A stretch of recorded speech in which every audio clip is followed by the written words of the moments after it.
تو آج کا جو ہمارا سبق ہے وہ ہے قرآن مجید کے اندر ایک ایسا لفظ ہے جس کو کیا ہے جس کے اندر امالہ ہے. ٹھیک ہے, اب امالہ کسے کہتے ہیں تو چلیے سبق کے اندر دیکھتے ہیں. یہاں پر دیکھیں را کے بعد ایک جگہ قرآن مجید کے اندر امالہ ہے, تو اس را کو زیر سمجھ کر اس را کو ہم باریک پڑھیں گے. ٹھیک ہے, وہ جگہ کون سی ہے؟ وہ جگہ یہ ہے جیسے وَقَالَ ارْكَبُوا فِيهَا بِسْمِ اللَّهِ مَجْرِيهَا, یہ غلط ہے, ہم نے امالہ کرنا ہے. اب امالہ کیسے ہوگا؟ اصل میں مجراہا, پھر اس کی را کو کیا کیا گیا؟ امالہ کرتے ہیں. امالہ کہتے ہیں جھکانے کو. ٹھیک ہے, اس کے لغوی معنی کیا ہے؟ جھکانا یا مائل کرنا. ٹھیک ہے, اب یہاں پر دیکھیں بسم اللہ مجریہا لکھا ہوتا ہے, اور یہ کون سی سورۃ ہود کے اندر ہے؟ ٹھیک ہے, 12ویں سپارے کے اندر وَقَالَ ارْكَبُوا فِيهَا بِسْمِ اللَّهِ مَجْرِيهَا لکھا ہوتا ہے. اب ہم نے اس کو کیا پڑھنا ہے؟ اس کو ہم نے پڑھنا ہے بسم اللہ مجریہا. ٹھیک ہے, اب اس کی را کو ہم کیا کریں گے؟ باریک پڑھیں گے. ٹھیک ہے, اب اس را کو ایسا پڑھیں گے جیسے قطرے, ہمارے, تمہارے, مجرے. ٹھیک ہے, ایسا پڑھیں گے. اس را کو کیسا پڑھیں گے؟ جیسے قطرے کی یا کو پڑھتے ہیں, اور فارسی والے اس یا کو یا مجہول کہتے ہیں. ٹھیک ہے, یہ جو یا ہوتی ہے قطرے کے آگے والی, قطرے, ہمارے, تمہارے, پیارے, یہ جو آگے یا ہوتی ہے, تو اس یا کی طرح ہم نے مجریہا کو مجریہا. ٹھیک ہے, تو یہ امام حفص کی روایت کے اندر صرف ایک جگہ امالہ ہے جو ہے وَقَالَ ارْكَبُوا فِيهَا بِسْمِ اللَّهِ مَجْرِيهَا. ٹھیک ہے, اب اس سبق کا مقصد کیا تھا؟ وہ یہ تھا کہ وہ فرماتے ہیں جب ہم امالہ کریں گے تو اس را کو ہمیشہ کیا کریں گے؟ باریک ہی پڑھیں گے. یہ قرآن مجید کے اندر صرف ایک جگہ ہے. یہ ہمارا سبق ہے. اب اس کی تفصیل میں جاتے ہیں. اب یہاں پر دیکھیں جیسے کیا ہے, یہاں پر ایک سوال پیدا ہوتا ہے, وہ یہ ہے کہ اب امالہ کسے کہتے ہیں؟ ٹھیک ہے, امالہ کے لغوی معنی جو لغت کے اندر آتے ہیں وہ ہیں جھکانا, مائل کرنا. ٹھیک ہے, مجریہا کو مجریہا. ٹھیک ہے, اب یہ امام حفص کی روایت کے اندر صرف ایک جگہ آتا ہے, لیکن اگر آپ اور قراتوں کے اندر دیکھیں تو وہاں پر امالہ بہت ساری آتی ہیں, صرف را کے اوپر نہیں ہوتی, اور بھی ہر جگہ آتی ہیں, جیسے والضحی. ٹھیک ہے, واللیل اذا سجی. ٹھیک ہے, یہ بھی کیا ہے؟ امالہ ہے.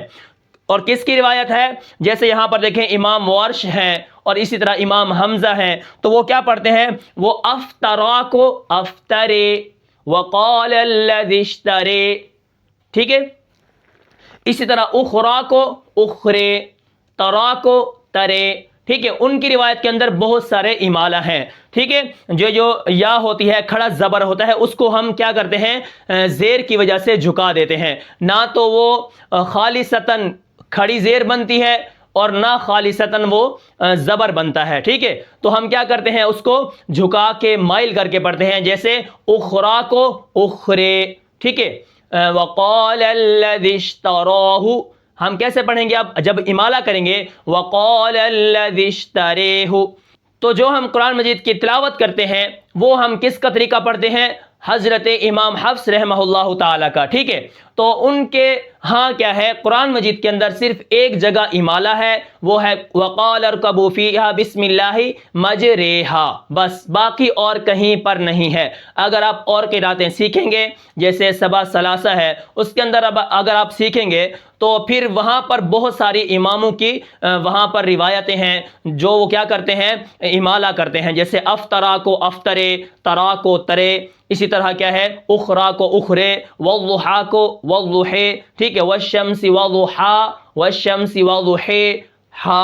ٹھیک ہے, تو یہ امالہ کیا ہے؟ دوسری قرات کے اندر بہت زیادہ ہے, لیکن حضرت امام حفص جن کی روایت ہم پڑھتے ہیں, یا یہ جو پورے لوگ ہیں یہ حضرت امام حفص کی روایت پڑھتے ہیں. جب کسی اور امام کی پڑھتے ہیں تو بتا کے پڑھتے ہیں کہ اب ہم کیا کرنے والے ہیں؟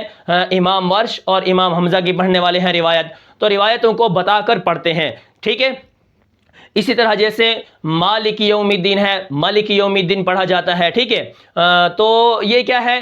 یہ کیا ہے اور قراتوں کے اندر بہت زیادہ چیزیں ہیں، ٹھیک ہے، لیکن ہم جو قرآن مجید جس طریقے پر پڑھتے ہیں وہ حضرت امام حفص رحمہ اللہ تعالیٰ کا طریقہ ہے، تو ان کے ہاں قرآن مجید کے اندر صرف ایک امالہ ہے، ایک جگہ، وقال ارکبوا فیہا بسم اللہ مجریہا، سورۃ ہود کے اندر ہے، 12واں سپارہ ہے، ٹھیک ہے۔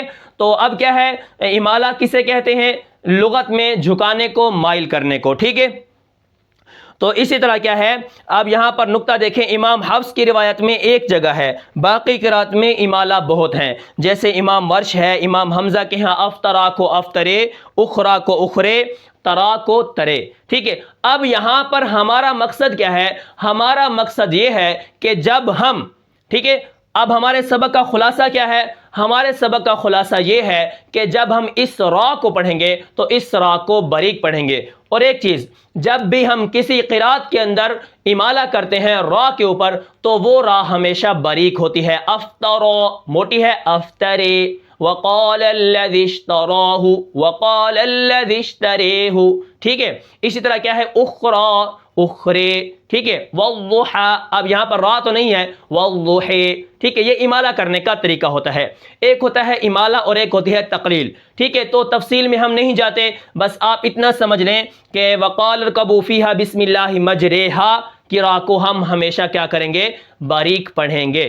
تو یہ تھا آج کا ہمارا سبق، قاعدہ نمبر 4، جس کے اندر میں نے آپ کو ایک لفظ کے بارے میں کیا ہے بتایا ہے، وہ کون سا ہے؟ مجریہا۔ قرآن مجید کے اندر ایک ہے مجریہا لکھا ہوتا ہے، ہم اس کو ہمارے تمہارے قطرے کی یا کی طرح پڑھتے ہیں۔ تو یہ تھا آج کا ہمارا سبق، جس کے اندر ہم نے وقال ارکبوا فیہا بسم اللہ مجریہا، مجریہا کے بارے میں ہم نے تھوڑی سی وضاحت کی ہے، ٹھیک ہے۔ اور ہمارا سبق کا جو مقصد ہے وہ یہ ہے کہ اس را کو ہم ہمیشہ کیا کریں گے؟